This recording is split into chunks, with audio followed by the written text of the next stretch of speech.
The CEO spent Christmas alone until 3 little girls left a letter that changed his world forever. It was Christmas Eve, and Brighton Bay was a forgotten place. The harbor, usually choked with the business of ships, lay still under a sky the color of old tin. From his glass-walled terrace, Caspian Vale watched the water. It was flat and dark, mirroring the silence of the city. He was 38 years old, the CEO of Northlight Freight, a digitized logistics empire he had built from his inheritance. He stood alone, counting the slow, rhythmic sweep of the lighthouse beam, once, twice, 3 times. It was a cold pulse, a mechanical heartbeat measuring the emptiness of the night. Inside the penthouse, the air was heavy with the scent of fresh-cut cedar. The tree stood in the corner, a perfect dark silhouette against the floor-to-ceiling windows, its lights conspicuously off. The smell was a memory, sharp and clean, pulling him back to the man who had raised him, his adoptive father. A quiet don of the old school had bequeathed Caspian 2 things: Northlight Freight, the legitimate, shining face of their power, and the invisible threads that bound them to the obsidian court. The company made Caspian rich, but the court made him cautious. His wealth was a fortress, high and thick, but tonight it felt like a cage. His phone, a sleek black slab on the marble counter, had not buzzed or chimed in hours. There would be no calls from family, no impromptu invitations from friends. There was only the lighthouse, sweeping its lonely gaze across the water. Then, a sound cut through the silence, the chime of his private elevator, followed by the soft ring of the doorbell. It was never a guest, not on Christmas Eve. He opened the heavy door to an empty hallway. The concierge had already retreated, leaving a single package on the welcome mat. It was a plain, brown-taped envelope, crudely tied with red yarn to a small, tin box of cookies. A note from the front desk was tucked under the yarn left by children. "Mr. Vale, they said it was urgent." He carried it inside, the smell of sugar and ginger mixing strangely with the cedar. He slit the envelope. It was not a Christmas card. The first thing he saw was a paper snowflake, the kind a child makes, folded and cut with earnest, uneven hands. Taped to it was a letter, written on lined school paper. The handwriting was large, round, and struggling, a mix of print and cursive. It read, "Please find a protector for our mom." The names Isla, Tessa, and Juniper were signed at the bottom, each in a different color of crayon. Beneath that sheet was another note, this one penned by an adult. The script was sharp, fast, and slanted, the ink bleeding slightly as if the writer had pressed too hard. "If you are a good man, come to the Pier 12 workshop. Midnight. Don't call the police. The AOCD can't be trusted." AOCD, the Atlantic Organized Crime Directorate. Caspian felt the muscles in his jaw tighten. As he shifted the papers, something small and black fell from the envelope, hitting the polished floor with a tiny click. He bent to retrieve it, a micro USB drive, so small it was almost lost in the grout line. A piece of white tape was wrapped around it, bearing a single, handwritten word, Larkspur Black Ledger. Larkspur, the name hung in the air, cold and familiar, the Larkspur Syndicate, rivals. A dry, mirthless laugh escaped Caspian's lips. The irony was suffocating. He, who structured his life to avoid all social entanglements, who kept the city at arm's length from his glass tower, had just been summoned to its very depths by 3 little girls and a desperate mother. Christmas, it seemed, had come calling after all, dressed in the rags of a conspiracy. A sudden, violent gust of wind rattled the terrace doors, the sound like a gunshot, the cold pressed against the glass, seeking entry. He saw his father's face in the reflection, heard the echo of his voice, rough as gravel, yet always steady. "When the dark finds you, son," the old man used to say, "you have 2 choices. You can watch, or you can light the lamp." Caspian Vale stood motionless for a long moment, the childish snowflake in one hand, the digital poison in the other.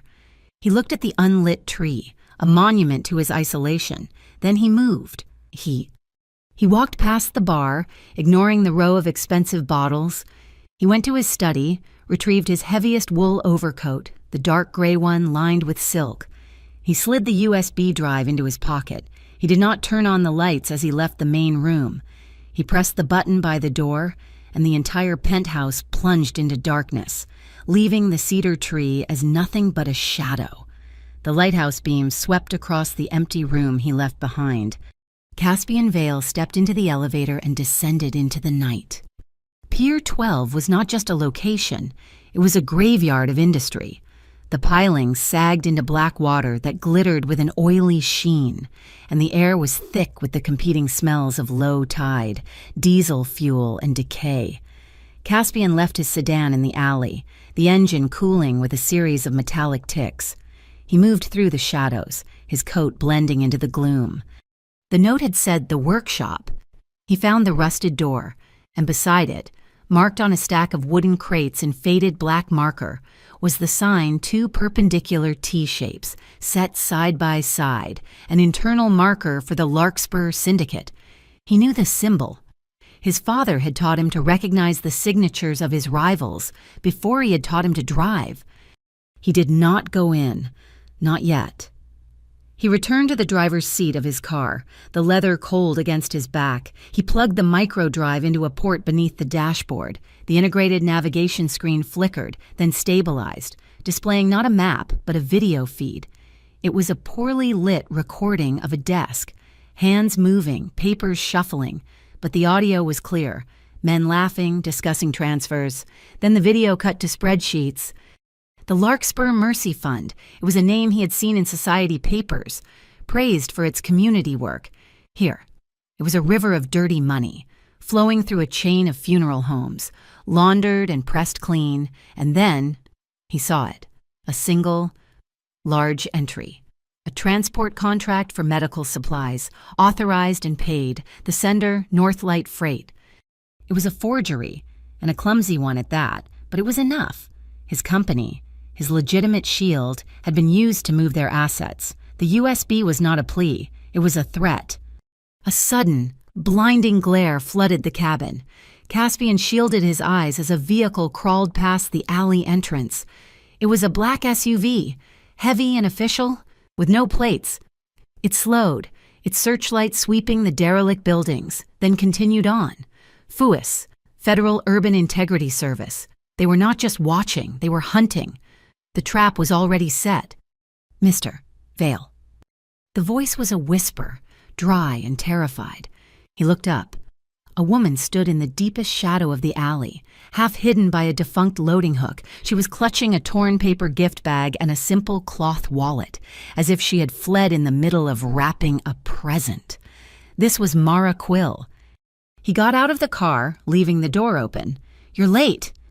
"They're watching," she whispered, her eyes fixed on the retreating taillights of the SUV. "I had to circle." She looked thin, exhausted, and absolutely terrified. She was nothing like the women he usually dealt with. She was real. She pushed another folded piece of paper into his hand. "I didn't know who else to trust," she said, her voice catching. "My girls, they see your building from their window. They said the man at the top of the city must be the strongest. They thought you'd keep a promise." "What promise?" Caspian asked, his voice low. "My old boss, he's cleaning the house. He plans to destroy all the original ledgers after the Christmas holiday, burn everything, including the people who saw them. I went to the AOCD 2 weeks ago, the agent I met with. I saw him having dinner with my boss the next night." She took a ragged breath. "They're all in on it. I needed someone outside the system, someone powerful enough to fight them, but isolated enough to be clean." "Isolated," Caspian repeated. The words stung more than he expected. A flash of movement, peripheral and high, a glint of metal behind a stack of containers. "Get down!" Caspian didn't shout. He grabbed Mara's arm, pulling her out of the alley and behind the solid steel of a container chassis. A silenced shot, a dry thwip, was followed by the metallic ping of a bullet ricocheting off the metal, inches from where Mara's head had been. A second shot, a third. Sparks erupted from the walkway above them, showering down like cruel fireworks. They were pinned. "They knew you were coming," he hissed, pushing her toward a narrow gap between two stacks of corroded shipping containers. "They followed me," she breathed, her panic turning to shock. Caspian pulled his phone. He didn't dial 911. He accessed a secure, dark app and sent a single 3-digit code. He held the phone to his ear. Waiting, he heard the shots getting closer, the attackers moving to flank them. He shoved Mara forward. "Move! Toward the water. There's nothing there." "Move?" They half ran, half stumbled through the labyrinth of junk, the sound of their pursuers' heavy boots echoing behind them. They burst through the last line of containers onto a rotting wooden pier. At the end, a rusty tugboat, long decommissioned, was moored to a piling. "We're trapped," Mara whispered, pulling the useless gift bag closer to her chest. Caspian stood still, listening. Ignoring the shouts from the container yard, he was listening for a sound he knew from his childhood, a code he and his father's most loyal drivers had established. Then it came, cutting through the night air from the main harbor road, the sound of a heavy truck's horn. Not one long blast, but 3 short, distinct beeps. His dark drivers were here, the diversion. As if summoned by the signal, a massive Northlight freight truck, lights off, barreled down the access road, smashing through the flimsy chain-link fence of the pier complex. The men who had been hunting Caspian and Mara spun, distracted, raising their weapons. "Now," Caspian said. He grabbed a thick mooring rope, sliced it with a knife from his pocket, and threw the end onto the tugboat's deck. "Get on." He pushed her onto the boat and jumped after her, his feet landing hard on the wet deck. He fumbled in the dark cabin, searching for the ignition. He didn't need a key. His father's men had taught him how to start an engine with anything. He found the wires. They were still shouting on the pier, but their attention was divided. The tug's engine coughed, sputtered, and roared to life with a cloud of black smoke.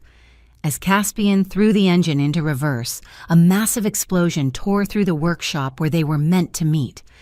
A fireball billowed into the night sky, illuminating the pier. Pier 12 was burning. Someone, whether it was Larkspur or the Fuis, was not just cleaning the house. They were scorching the earth, erasing the meeting place and anyone who might have been inside it. The rusty tugboat slipped backward into the oily darkness, the heat of the fire on their faces, leaving the chaos of the shore behind. The 30th floor safe loft was not a home. It was a concrete box with a billion-dollar view, one of a dozen such places Caspian kept scattered through Northlight's infrastructure, designed for emergencies, not comfort, but it was warm and it was secure. He led Mara to the small kitchenette, his movements stiff. The adrenaline from the pier was draining away, leaving a cold ache. He turned on the electric kettle. His hand, he noted with irritation, possessing a fine tremor. Mara said nothing. She walked to the industrial steel table in the center of the room and carefully placed the one thing she had managed to save from the pier, the small cloth wallet. She opened it and took out a creased photograph of 3 smiling, gap-toothed girls. She stood the photo up, using a salt shaker to prop it against the wall.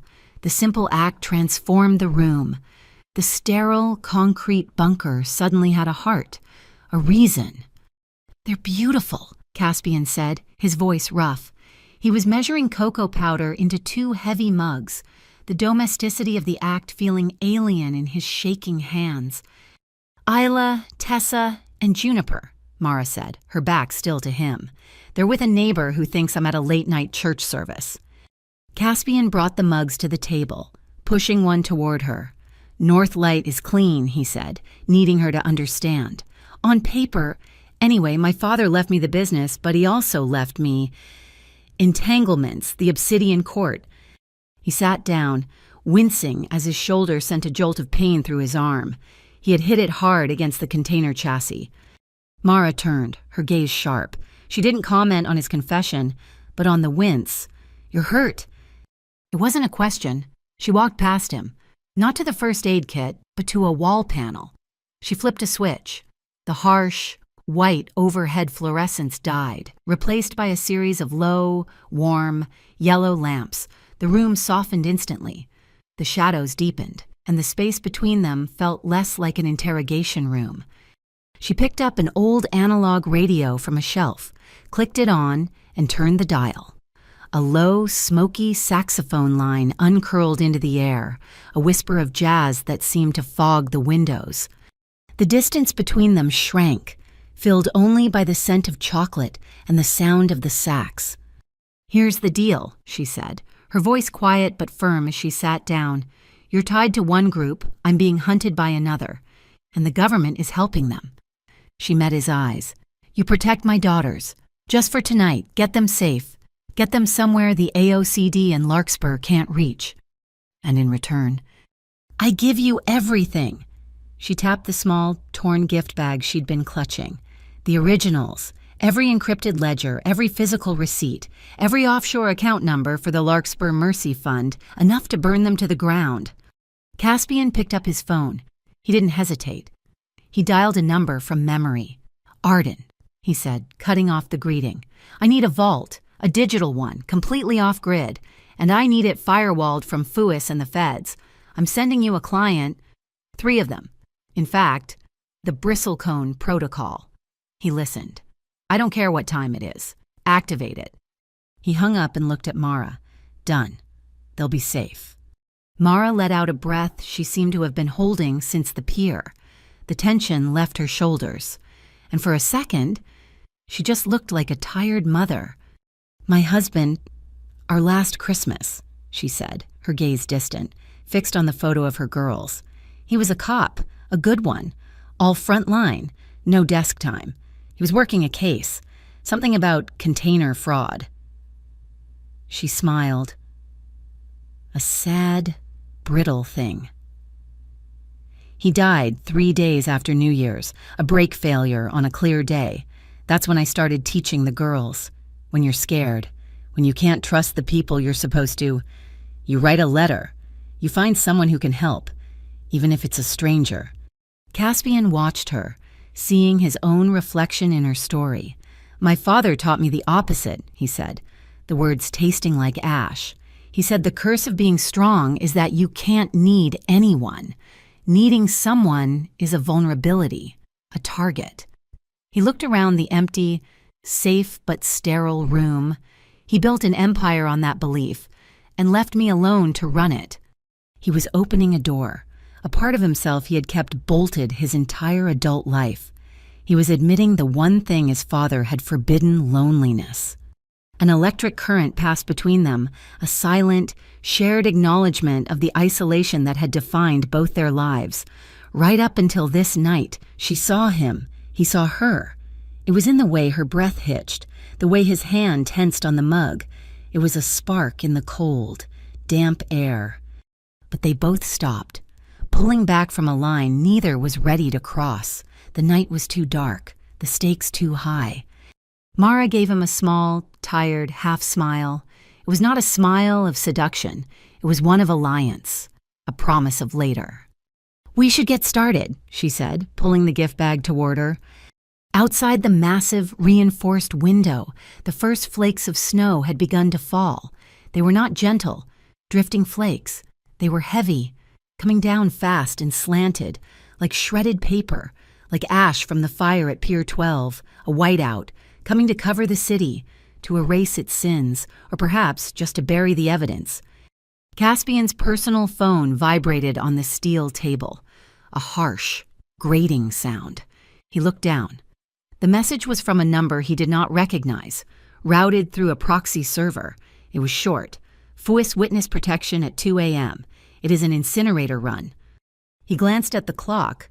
1:07. They had less than an hour. "FUIS is making a move," he said, his voice hard. "They are not trying to protect you. They are planning to lose you." Mara's face was pale, but she nodded, the terror in her eyes solidifying into resolve. "If they're moving, they are not just coming for me. They are going for the paper. Larkspur is paranoid. They keep hard copies of everything." "Where?" A little church in Gable Ridge, she said, her fingers already working on the laptop Caspian had provided. She brought up a map. They launder the final percentages through the donation bins. It is a vault. Caspian, a physical one. She met his gaze. The digital ledgers are locked. The passcode is bristlecone. Caspian was already moving. Shrugging back into his heavy coat, the ache in his shoulder was a dull throb, but the adrenaline was sharper. Arden is already moving your girls. He's taking them to the bristlecone safe house now. You and we are going to church. He grabbed his own device, the secure one, and began issuing a rapid series of commands, his thumbs a blur. It is called Ghost Slay, he said, not looking up from the screen. I'm activating 3 refrigerated trucks from the Eastgate Depot. All 3 will be on the move. All 3 identical. All 3 masked on the network. They will be looking for 1 vehicle. We will give them 3 to choose from. As if summoned by the chaos, Mara's own phone lit up. It was not a call. It was a city-wide bulletin from the AOCD. Voluntary surrender requested. Mara Quill, person of interest in a financial investigation. They are painting a target on my back, she whispered, making me a fugitive. Now any patrol car is a threat. They are boxing us in, Caspian said, his voice dangerously calm, making us panic, forcing us to run into their arms. He finished his commands and made a call, not to his drivers, but to a different number. It is Vale. I am invoking the Thorn Council's emergency charter. I do not care if it is Christmas Eve. Larkspur is using the port, and Fuis is covering for them. If the Council wants to avoid a federal seizure by dawn, I suggest you freeze every crane and every gate. Shut it down now. He hung up. He had just thrown the biggest wrench he owned into the city's machinery.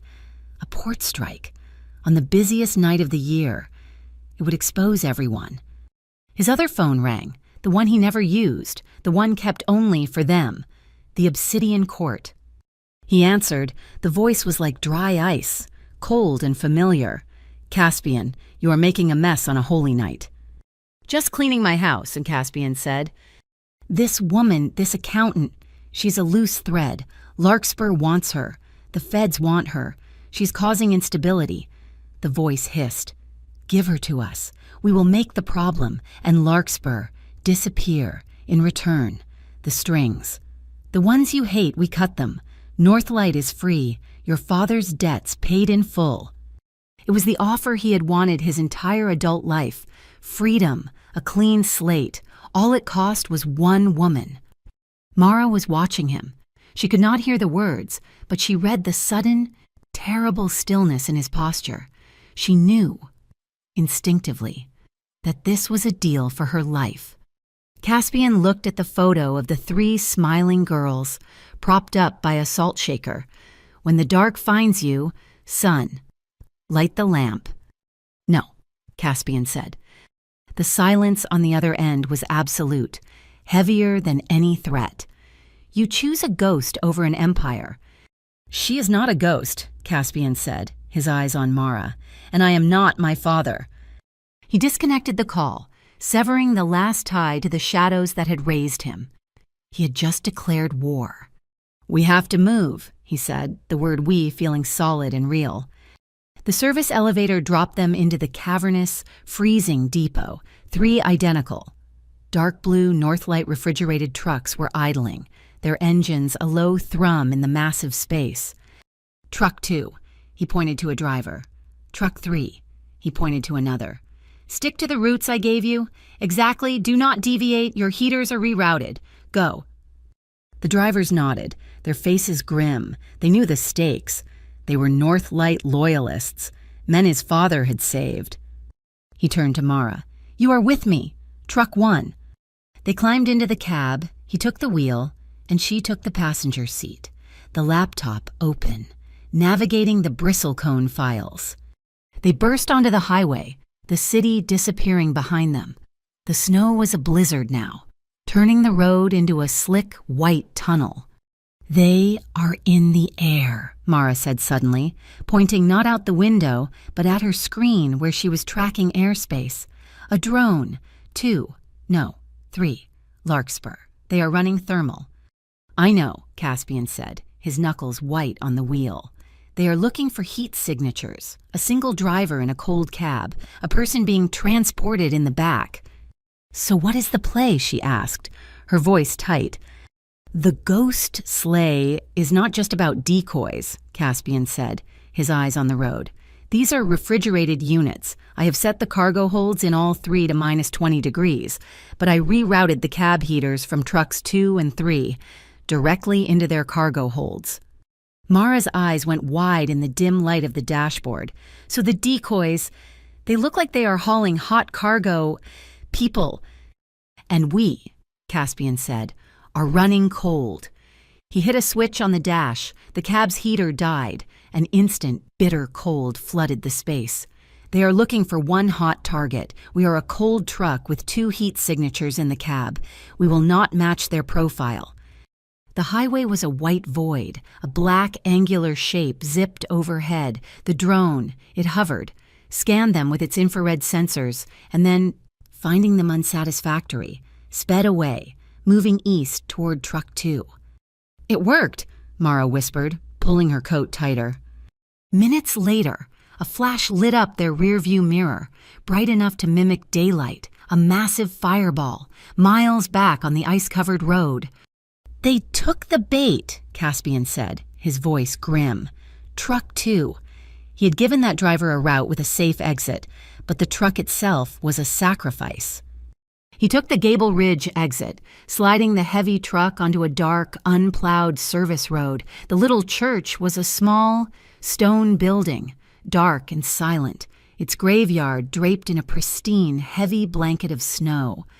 Caspian did not drive to the front. He steered the truck around the back, crashing through a low, wrought iron fence and sliding to a stop in the deep drift behind the church. He killed the engine. The silence was absolute, muffled by the falling snow. "Where is the vault?" Mara asked, her breath pluming in the frigid air. Caspian pointed to a low-at-brick structure near the back wall of the cemetery, almost completely obscured by the snow. "They are not washing money in the church," he said, unbuckling. "They are washing it in the crematorium." He kicked the door open. "The donation bins are in the maintenance hutch." He dropped from the cab, landing in snow up to his knees. He looked back at Mara. "This is it, the paper trail." She jumped down, landing beside him. They moved through the cemetery, 2 shadows in a blizzard, moving toward a small, dark building full of secrets, leaving the cold, silent truck behind them like a shed skin. The maintenance hutch was a stone vault, colder than the graveyard outside. The air was dead and damp, smelling of rust and concrete, their breath plumed between them, 2 ghosts in the cramped, dark space, visible in the weak beam of Caspian's tactical flashlight. Mara was shivering, her hands fumbling with the zipper of her thin jacket. She was trying to be brave, but the cold was relentless, seeping into her bones. Caspian watched her for a beat, his own body rigid from the cold and the residual tension of the highway. He said nothing. He simply shrugged off his own heavy, wool-lined overcoat, the one that had felt like armor in his penthouse, and draped it over her shoulders. The gesture was so sudden it stopped her shiver. The coat was heavy, carrying his residual warmth and the faint, clean scent of cedar. It enveloped her. As he settled the weight, his hand brushed her wrist. His fingers grazed the pale, thin line of an old scar, a map of a life lived before this night. It was an unconscious touch, a brief acknowledgement of her fragility before he pulled his hand away, as if burned. "We need the ledgers from the last quarter," she whispered, her voice muffled by the heavy wool.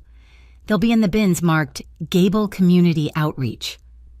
They moved in the tight space, the only sound the scrape of their shoes on the gritty floor and the high, mournful shriek of the blizzard wind through a small ventilation grate near the ceiling. Mara paused, her hand frozen over the latch of a steel bin. She turned to face him in the near darkness. The flashlight beam was pointed at the floor, illuminating them only in bounced gray light. "Caspian." He stopped, waiting. The wind seemed to pause with him, holding its breath. "If something goes wrong," she said, her voice cracking but low, "if they find us, if I fall, I need a promise from you." She swallowed, the words visibly difficult. "My girls, Isla, Tessa, Juniper, you can't let them go into the system. You can't let them be forgotten by the same people who did this." Her gaze was unwavering, a plea that was also a demand. "I will catch them," he said. The words were immediate, absolute. There was no hesitation, no calculation of cost. It was not a promise. It was a statement of fact. He would build a wall around them with his own body if he had to. The tension drained from her shoulders. The terror that had kept her rigid finally broke, and she took one unsteady step closer to him. The small, frigid vault suddenly felt impossibly small. He didn't move back. He held his ground, watching as she stopped, standing just inches away. He could see the dampness on her lashes, the faint flush of cold on her cheeks, slowly, as if testing the air. He raised a hand. He didn't touch her face. He just rested his fingers on the collar of his coat, the one she was wearing. She closed her eyes and leaned into the slight pressure. The distance dissolved. He lowered his head and their foreheads touched, skin to skin. It was a jolt of pure, shared warmth in the absolute cold. Her breath, smelling faintly of the chocolate they had shared an hour a lifetime ago, ghosted across his lips. It was a question, asked and answered in silence. The first kiss was light as a snowflake, a hesitant, careful pressure. It was just lips, testing and uncertain, but the contact was electric, a spark in the deep cold. She inhaled sharply, and her hand, the one that wasn't clutching the flashlight, came up to rest flat on his chest, directly over his heart. That touch, that simple claim, broke his iron control. He deepened the kiss.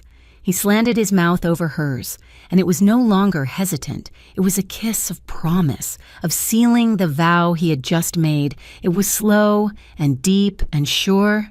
It tasted of the cold night air and the sudden, explosive heat they were generating. It was not a kiss of passion, but of recognition. It was an anchor in the storm, a shelter from the dark. His other hand found hers, their cold fingers interlacing, a tight, desperate, perfect fit.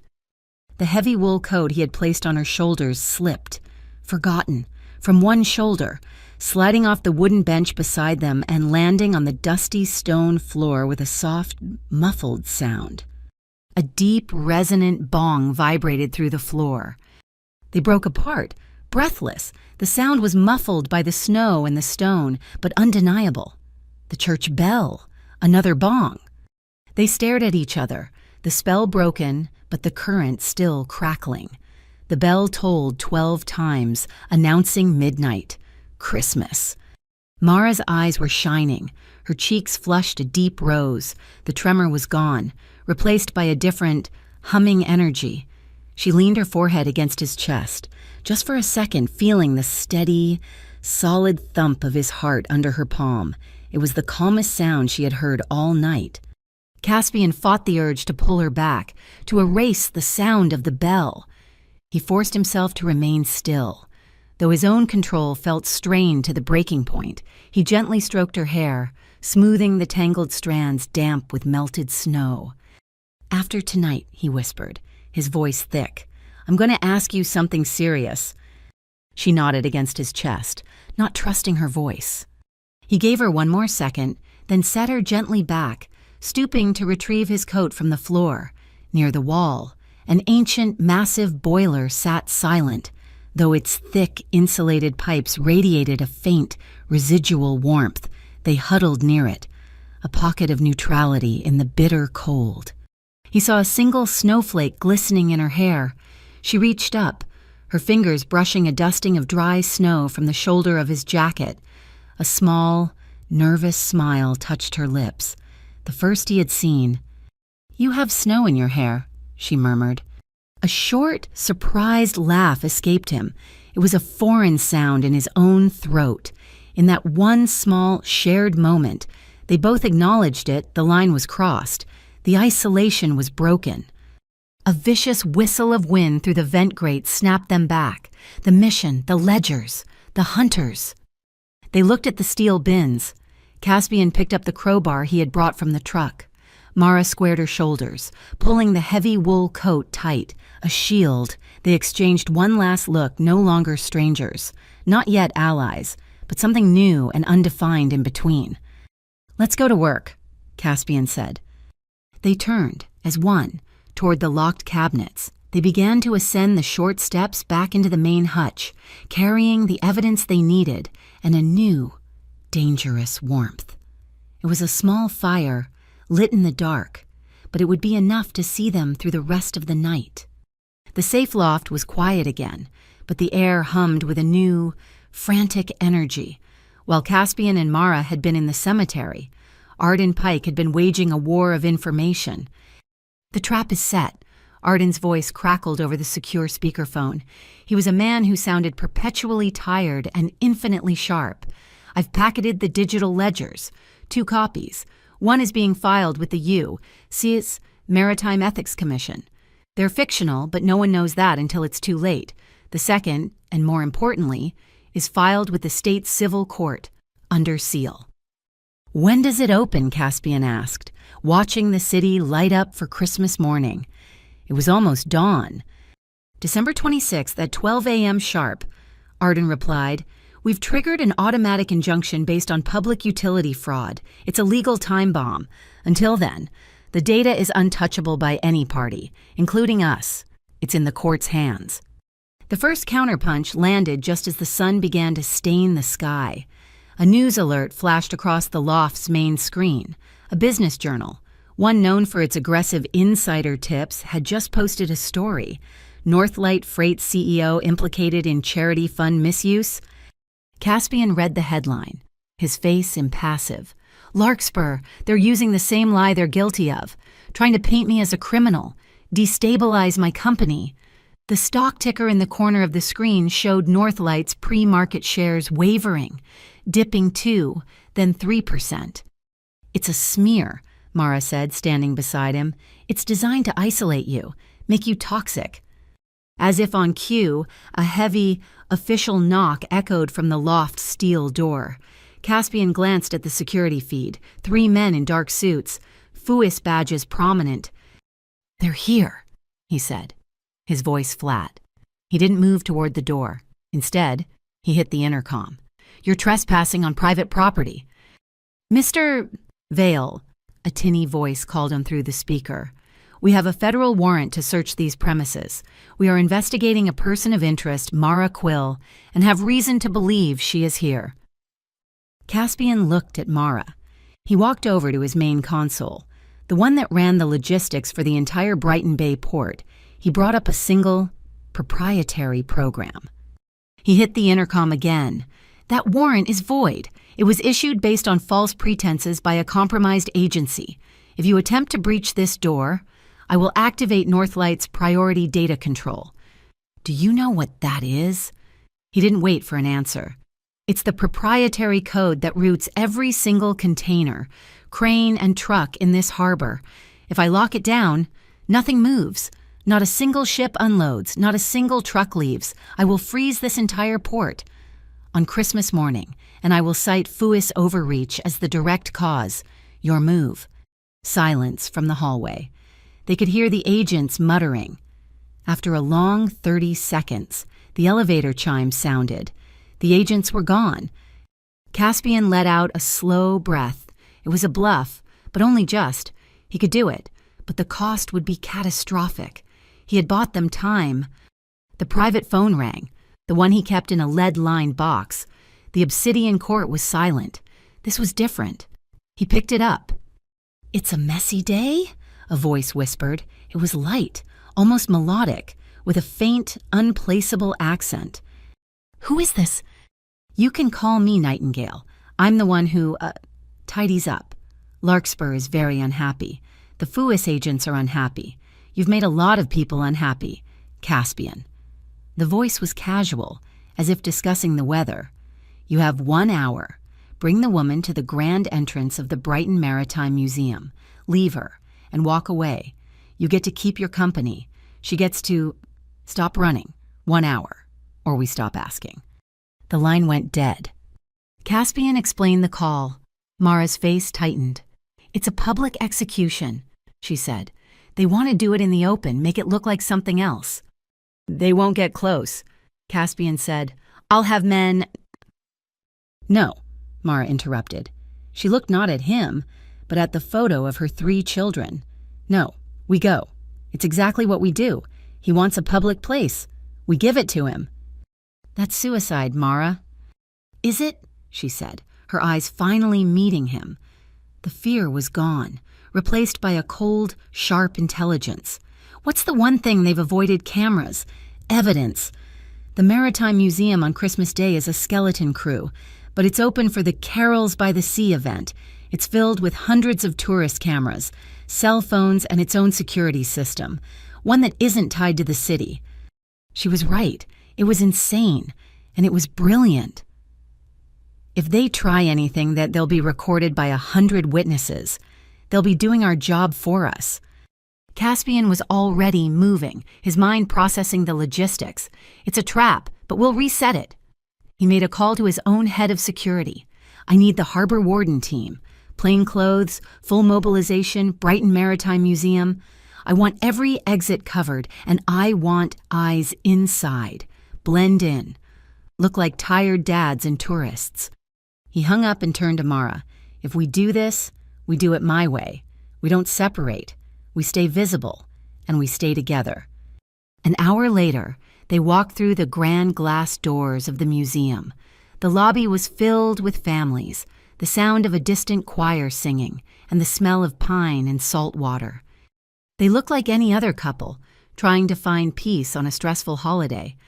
Caspian's hand was in hers, a steady, warm pressure. He had his coat on, but she wore his, the gray wool an almost comical mismatch to her exhausted frame. They smiled at each other, a small, private smile that was entirely for the benefit of anyone watching. But their eyes were not on each other. They were on the reflections in the glass display cases. They watched the crowds in the polished brass of a ship's bell. They tracked every person who got too close, every guest who lingered too long. By the main mast, Caspian murmured, his smile not fading. Mara's gaze flicked to the reflection in a diorama of the Battle of Brighton. A man in a simple gray hoodie, nondescript, was watching them. He was not looking at the exhibits. He looked up, and his eyes met theirs in the glass. He smiled. He was too far away to be heard, but they could read his lips. 3, 2, 1. He was waiting for a blind spot, for them to separate. Mara took a shaky, exaggerated breath, as if overwhelmed. "Oh," she said, just loud enough to sound flustered. "Oh, goodness, I dropped it." She let go of Caspian's hand and bent down. The paper snowflake, the one her daughters had made, had fallen from her pocket. It lay on the polished marble floor. It was the signal. As she bent to retrieve it, she accidentally kicked it, sending it skittering under the velvet rope of the main exhibit. She looked up at Caspian, her eyes wide with a perfectly feigned panic. "It's the one Isla made. I can't lose it." Nightingale, across the hall, began to move.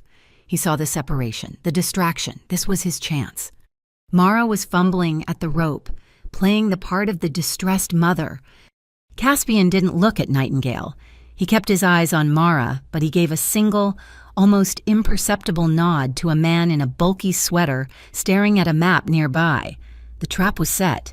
The bait, the snowflake, now glowing with the tiny, red light of the tracker chip she had activated when she dropped it, was in play. The harbor warden was already moving to cut off Nightingale's exit. The mouse had just locked the doors to the maze. A series of rapid popping sounds echoed from the electrical room. The grand hall of the museum plunged into darkness. A moment later, emergency lights kicked in, bathing the exhibits in a pulsing, hellish red. The sudden temperature change from the electrical short, or perhaps from the misting system triggered, caused the massive display cases to fog over, turning the room into a labyrinth of obscured glass. Mara, Caspian yelled, shoving the heavy, steel-tipped umbrella he had grabbed from the entrance rack into the space between them. He was too late. Nightingale moved with liquid speed through the red gloom, a shadow detaching itself from the others. He lunged, not at Caspian, but at Mara. A blade flashed. It was not metal, but a dull, non-reflective white, a ceramic knife, designed to pass any security.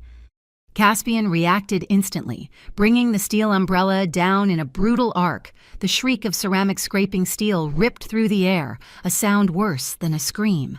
The force of the block sent the knife skittering, but Nightingale recovered, rolling like a cat. "Run the ghost ship exhibit now," Caspian roared. Mara fled, disappearing into the maze-like installation.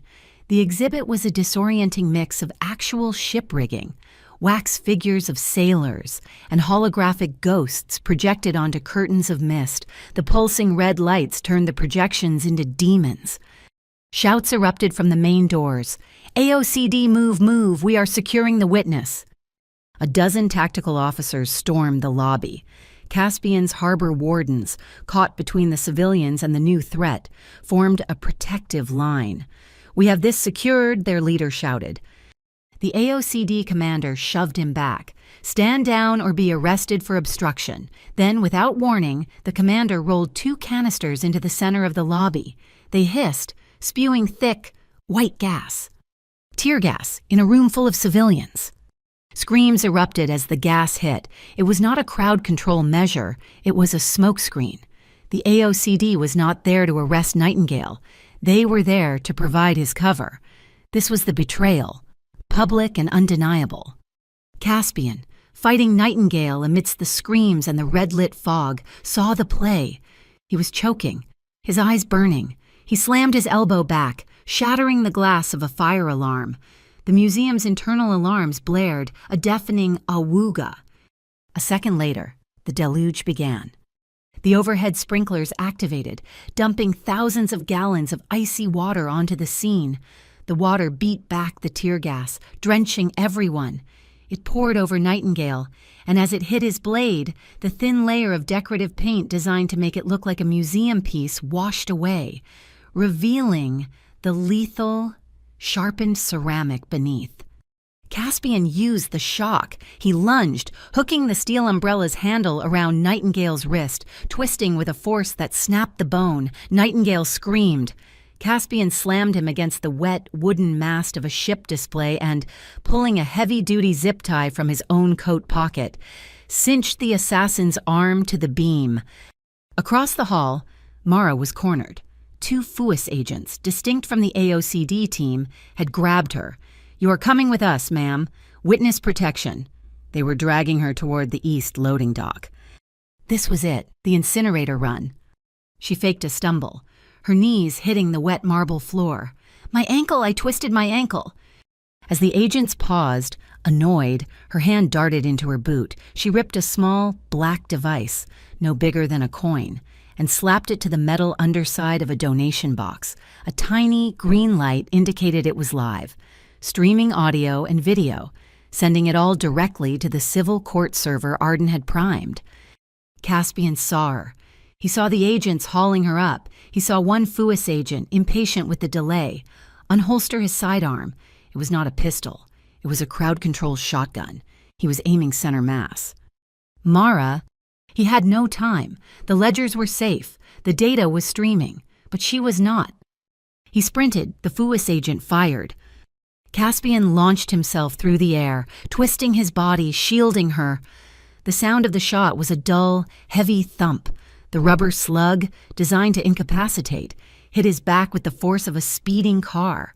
The impact knocked the air from his lungs, a starburst of white-hot agony exploding over his ribs. He crashed into Mara, his weight and the force of the shot taking them both down onto the flooded floor. A sound, louder than the alarms, cut through the chaos, a deep, sustained, impossible blast, a foghorn. The entire glass wall of the museum's loading dock, 50 feet wide, disintegrated. A massive white Northlight maintenance truck, its tires churning through the water, smashed into the hull. It slid to a stop, its bulk forming a perfect wall between Caspian and Mara and the stunned FUIS agents. The passenger door of the truck flew open. One of his dark drivers leaned out, his face grim. "Boss, Christmas is canceled, get in." Caspian grabbed Mara, pulling her up. He staggered, his back screaming, and looked back one last time. Nightingale was still cuffed, drenched and defeated, screaming over the sound of the water. "Obsidian will not forgive you," Nightingale raged, his voice echoing in the ruined hall. Caspian shoved Mara toward the truck. "Neither will I," he yelled back. They dove into the cab, the driver hitting the reverse. The truck ground its gears, tearing back out of the museum, leaving a scene of absolute pandemonium, horrified civilians, exposed corrupt agents, and a live video feed streaming the entire explosive truth of the AOCD, FUIS, and Larkspur's conspiracy to a city that was just waking up to Christmas morning.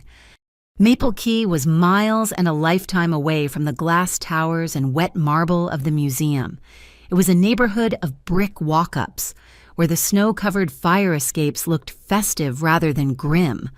Arden had already secured the building, and the neighbor, a grandmotherly woman, was just leaving, having been told Mara had won a Christmas bonus and would be home soon. Caspian, his back a constellation of deep, purple bruises under his shirt, stood with Mara as she knocked on her own door. It was thrown open a second later. 3 small faces, identical in their surprise, peered out. The smallest one, Juniper, had a distinct smear of cocoa powder across one cheek. "Mom?" The word was a single, joyous shriek.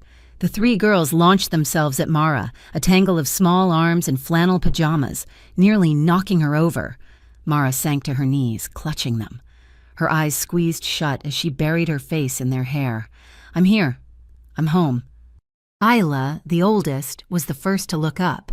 She saw Caspian, standing awkwardly in the doorway, his large frame seeming to block out all the light. He looked like a man who had just crashed a party, or a planet. "You're the man from the top of the city," she said, her voice a statement, not a question. "I am," Caspian said. Tessa, the middle child, tugged on his coat, the one he'd retrieved from the truck, still damp. "Did you keep Mom safe?" Caspian looked at Mara, who was watching him, her face raw with love for her children. He then looked back at the little girl. "We kept each other safe." That seemed to be the right answer. Isla grabbed his hand and Juniper grabbed the other, and he was pulled inside. A giant led by pixies into a kitchen that smelled of sugar cookies and warm milk. The counter was covered in flour, and a baking sheet of slightly burnt, anchor-shaped cookies was cooling on the stove. This was the home his penthouse had always pretended to be. Later, after the story had been told, a heavily edited, child-friendly version involving bad men at Mom's work and a brave helper, the adrenaline and sugar finally gave way. The 3 girls fell asleep on the sofa, piled together under an Afghan blanket. The apartment was quiet. Sun, bright from the snow, streamed through the window. Caspian and Mara stood by that window, watching the city below. The chaos of the museum felt like a distant news report about someone else. "They're safe," Mara whispered, her voice thick. "Arden has them on a protected list. No agency can touch them now." Caspian replied. He was watching her, not the city. She turned to him. The exhaustion on her face was mixed with a deep, profound gratitude, and something else, the same warmth he'd felt in the vault. You took the hit for me, that slug." It was just a hit when he said, minimizing it. "No," she said, her hand coming up to rest on his chest, just as she had done in the vault. "It wasn't." He covered her hand with his own. The silence stretched, filled with all the words they couldn't say. He was the CEO who had just declared war on his own protectors. She was the witness who had just toppled a criminal empire. They were 2 completely different kinds of survivors. He leaned down, and this time there was no hesitation. No cold stone vault. This was a sunlit room, and it was a choice. The kiss was deep. It was not the desperate, anchoring kiss from the hutch. This was a kiss of arrival. It was a promise of a future, a question he was already asking. His hand, the one not holding hers, went to her back, sliding up her spine, supporting her as he drew her closer. He could feel her sharp intake of breath, a gasp that melted into his mouth as she kissed him back, her fingers tangling in the front of his shirt. It was hungry and relieved and overwhelming. They broke apart slowly, their breaths mingling, quick and then slowing to a matched rhythm. He rested his forehead against hers, their eyes closed. A small, genuine smile touched his lips. "That," he murmured, his voice thick, "is the serious thing I wanted to ask you." She laughed, a watery, breathless sound, and nodded, her eyes shining. They talked for an hour, about the new boundaries, about the danger he was now in from the Obsidian Court. They agreed when the seal broke at 8 a.m. on the 26th, they would go public with everything together. Caspian had brought a bag from the truck. He pulled out a large, elaborate wooden box. "A late present," he said. The girls, roused by the sound, came to see. He opened it. It was a snowflake crafting library, a kit with hundreds of types of paper, scissors, stencils, and glitter. "I heard you write letters when you're scared." He told them, his voice softer than he thought possible. "I thought you should have supplies, for when you're scared, and for when you're feeling brave, too." Mara watched him, her heart aching. As the girls attacked the box, she went to her room. She returned with a small, woven cloth bracelet, faded from years of wear. "This was my husband's," she said quietly, pressing it into Caspian's hand. "He wore it every day. He used to say it reminded him to believe in people who chose the light." She closed his fingers over it. "It belongs to you now." Before he could respond, the doorbell rang. It was Arden, his face grim but energized. "It's done," he said, stepping inside. "The judge saw the museum footage. He's furious. He's just signed a public interest data preservation order on the whole Larkspur case. It's no longer a civil matter. It's a full-blown federal racketeering investigation, and we are the primary witnesses." It was a victory. Later, as the sun began to set on Christmas Day, Isla brought him the original crumpled paper snowflake. "This one is for the tree," she declared. The apartment only had a small 4-foot tree, but they all gathered. Mara lifted Juniper. Caspian, with the cloth bracelet now on his wrist, tied the snowflake to the highest branch. He looked at Mara, at the girls, at the warm, messy, bright room for the first time in his entire, guarded life. Caspian Vale felt like he was home. But as he turned from the window, he saw them.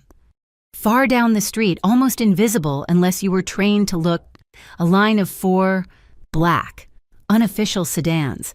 They were not Fuis. They were not Larkspur. They were parked in the cold, their engines off, just watching the building. The Obsidian Court had received his message, and now they were sending one of their own. The warmth of the apartment was a lie. It was an island of light in an ocean of encroaching darkness. Caspian's secure phone, the one he kept for the Obsidian Court, lay on the kitchen counter. It did not ring. It simply lit up with a single, text-based message, arriving with the cold finality of an obituary. "She is a loose thread. Midnight or Northlight burns. We are watching." Midnight. He had less than 6 hours. "Burns?" Mara asked, reading the message over his shoulder. Before he could answer, his other phone, the Northlight business line, began to cascade with alerts. He opened the first, a network-wide email, sent from a spoofed executive account, had just gone out to all 20,000 Northlight employees. Urgent. "All assets are to be frozen pending a federal investigation. Cease all operations." "It started," he said, his voice a low growl. His screen lit up with messages from his depot managers. Panic, confusion, a logistics chain that supplied half the eastern seaboard was grinding to a halt on Christmas night. This was the choice they were giving him. It was not just his company. It was the jobs of thousands, the flow of medicine, the stability of the port, all weighed against one woman and her 3 children. His father would have made the trade without blinking. The needs of the many. Son. He looked at the chaos on his screen, the empire he had protected. Then he looked at Mara. She was standing straight, her shoulders back, but he saw it. Her hand, hidden from the children, was clutching a handful of his shirt at his side, her knuckles white. She was terrified, but she would not show it. "I'll go," she said, her voice a dry whisper. "I'll turn myself in. You can't let all those people—" "No." His voice was iron. He put his hand over hers, uncurling her fingers from his shirt. "You don't get to make that choice." "I do." He looked at Arden. "This isn't a negotiation, it's an execution. They won't just take her, they'll erase her. And then they'll come for the girls." He turned from them and walked to the window, not to look at the obsidian cars, but to find a piece of equipment in his bag. It was an old, satellite-based radio handset, a relic from his father's time. He keyed a long-dead frequency. "Thorn Council, this is Vale. I'm invoking the harbor charter." He waited. A burst of static, then a gruff voice. "You're a day late for presents. Vale, this better be good." "The Obsidian Court has declared war on Northlight," Caspian said, his voice flat. "They are freezing the port, using Larkspur and Fuis as their puppets. They are strangling all of us. I'm proposing a public service strike. We, the Council, shut down the harbor legally. We cite the FOIS AOCD corruption and the ongoing public hazard. We pull the kill switch on the whole city, and we bleed them. We cut off their money. All of it, right at the source." A long silence. "That's a suicide play, Caspian?" "It's a survival play." Caspian countered. "They think I'm alone. Show them they're wrong. Show them what happens when they touch one of ours." Another pause. "The vote is yes. The port stops in 1 hour." Caspian closed the channel. "Arden, what's our fail-safe? The court order is good, but the data isn't public until the 26th. They can still kill the story, and us, before then." Arden, who had been typing furiously, finally looked up. "I've been saving our trump card. The physical ledgers are good, the digital copies are better. But I have one more. A live signed affidavit from Larkspur's chief accountant, the man they framed, the one they think is dead. Where is he?" "Hiding, terrified. He's been pretending to be a pastor at a mission house for 6 months," Arden said. "He has the final piece, the Rosetta Stone file that connects the Larkspur payments directly to the Obsidian Court's primary holding company." "How do we get it?" "He won't use a phone. He's old school. He gave me one signal," Arden said, pointing to the window. "Grayling Island. He said if he sees the lighthouse flash 3 short times a signal for danger, he'll know it's time. He'll take his copy of the file and meet my contact at the old ferry dock." The clock on the wall showed 11:09 p.m. "A 3-pronged attack," Caspian said, the pieces clicking into place. "Arden, you coordinate the strike with the Thorn Council. Shut them down, Mara. You're on defense. Barricade this apartment. You are not a witness anymore. You are a mother. You keep them safe. I'm going to Grayling Island. I'll trigger the signal and get that file." "Caspian, that's the most exposed point in the bay," Arden argued. "That's why they'll never expect it." Arden nodded grimly. "I'll coordinate from a hard line at the office. It's more secure." He grabbed his coat. "See you at dawn." It was the last, desperate push before dawn. The clock ticked. 11:20, 11:30. Caspian was pulling on his boots when his secure phone lit up. It was not a call. It was a picture message. Arden Pike, on his knees, in an unlit warehouse. His face was bruised. A second message followed. "Man for a man," or he explains the Thorn Council strike to a furnace. Caspian stared at the screen. The plan was dead. Arden was gone. The strike would fail. The file was lost. Mara and the girls were still trapped. The obsidian cars were still outside. He had chosen to light the lamp, and in response, the darkness had swallowed everything.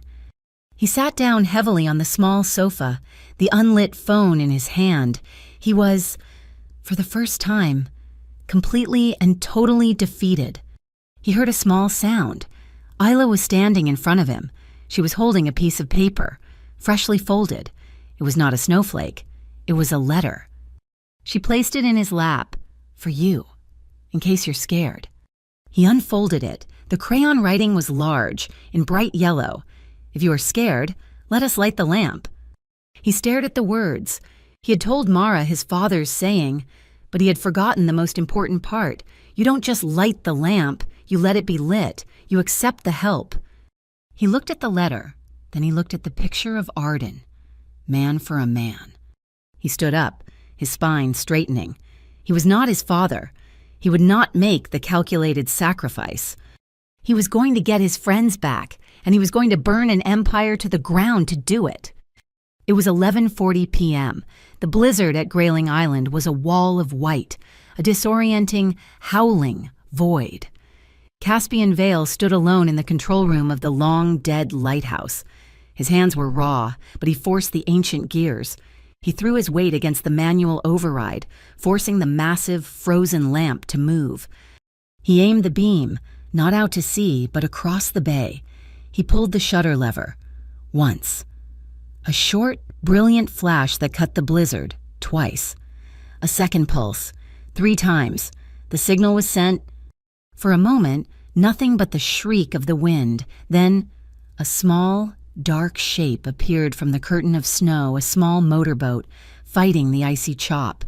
The pastor stumbled onto the dock, a thin man with terror in his eyes. He shoved a waterproof oilskin pouch into Caspian's hand. This is the live signed affidavit. This is the key. God help us all. He was gone as quickly as he had come. As the boat disappeared, Caspian's phone vibrated. A single text from the Thorn Council leader, Strike Active.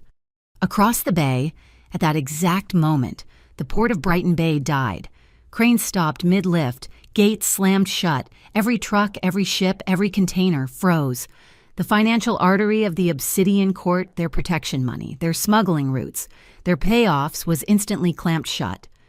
And in the Maple Key apartment, Mara, surrounded by her sleeping children, was waging her own war. She hit enter on her laptop. She had used the time to build a mirror network, using an old parent-teacher association server and a Dockers Union message board. The data from the ledgers, the photos, the museum video feed, it all flooded these public-facing, local sites, the FUIS. Realizing they could not contain the leak, were forced to issue a public statement announcing a full-scale internal investigation into their own agents, just to save face. Caspian did not go home. He went to Pier Vesper. The abandoned warehouse was a skeleton, its metal ribs open to the snow. He walked into the center. "A man for a man," and Caspian called out, his voice echoing. So noble.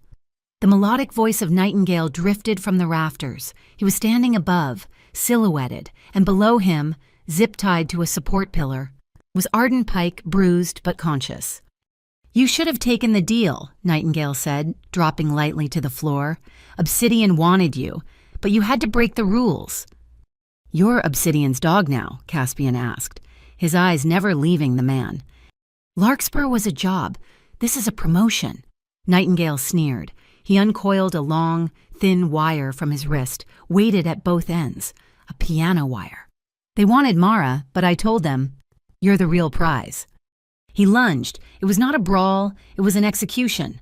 Nightingale was all speed and angles, the wire singing as it cut the air. Caspian was slower, grounded, his back still a map of agony from the museum.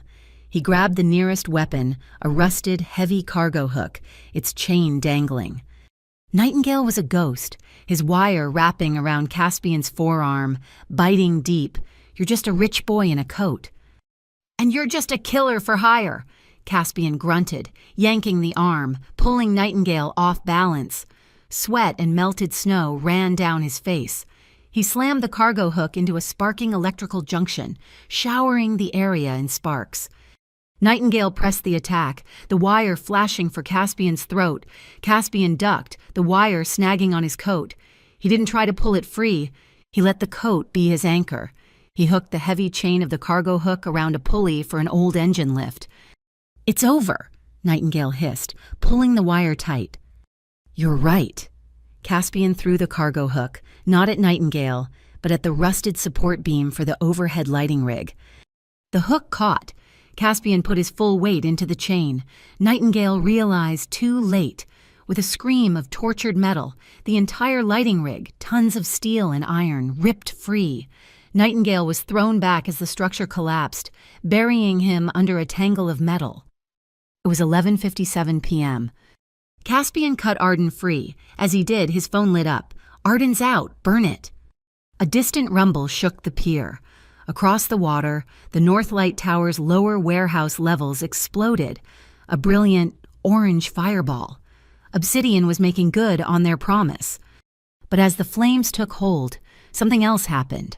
From the windows of the Maple Key apartment, Isla, Tessa, and Juniper's video message had been sent to the harbor community's text network. "The bad men are trying to turn off the lights. Please keep them on." In response, from the streets, from the apartments, from the frozen docks, hundreds of lights appeared, flashlights, headlights, docking beams, all pointed at the North Light Tower. A volunteer fire department, alerted by the harbor master, saw the lights converging, pinpointing the fire. They were on the scene in seconds, dousing the flames before they could spread. Midnight, the clock struck 12. And in the civil court, the digital seal broke. The data hit the world like a shockwave. News alerts fired, the museum video, the Rosetta Stone file, the live affidavit, it was all there. By sunrise, the AOCD and a dozen FUIS agents were suspended.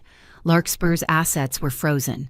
The Obsidian Court, their money frozen by the strike, their anonymity shattered by the data, was finally mortally wounded.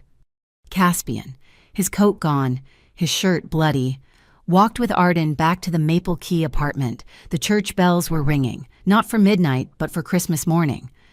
The door flew open. Mara saw him, and her hands flew to her mouth. The girls ran past her, right to Caspian. He sank to his knees, wincing so he was on their level. "Your mom," he said, his voice thick, "is the bravest person I have ever met, and I was wondering if you'd let me be another lamplighter in this house." Mara was crying, a silent, warm stream.